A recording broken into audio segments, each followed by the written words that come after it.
Tonight we're taking an in-depth look at the closure of Memorial Hospital in Pawtucket 1 year later. The nearly 300-bed hospital has now been reduced to a walk-in clinic. So what's become of the building and land? Eyewitness News reporter Kim Kalunian sat down with the city, the state, and the hospital's parent company to get answers. She joins us now with more. Pawtucket's mayor says his city still hasn't recovered from the closure of Memorial Hospital, and he wants an emergency department there again. But those at Care New England say it's not that simple.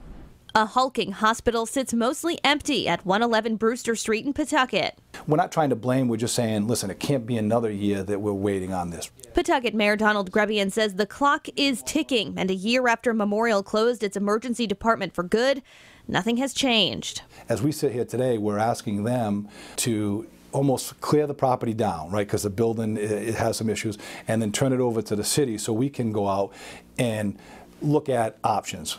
Tell him that I said he can have the property tomorrow if he wanted, but it has a value that is 0 or less. Care New England CEO Dr. James Finale says the property would be nothing more than a liability to the city. There are places there we could not plug computers, and that's how ancient the infrastructure was. Finale says he and Grebian have been discussing raising some buildings to make the property more appealing to developers. We're never going to see that 200-bed hospital. Nobody is asking for that, right?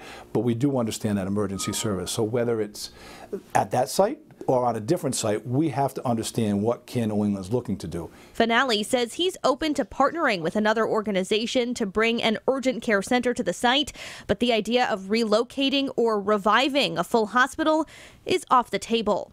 Building a hospital or emergency room I don't think is feasible. We are committed to keep those clinics open. We'd like to keep them on the campus there, so it would be sort of an anchor to that campus. Work with the city and work with any potential developer to develop that campus into what it should be.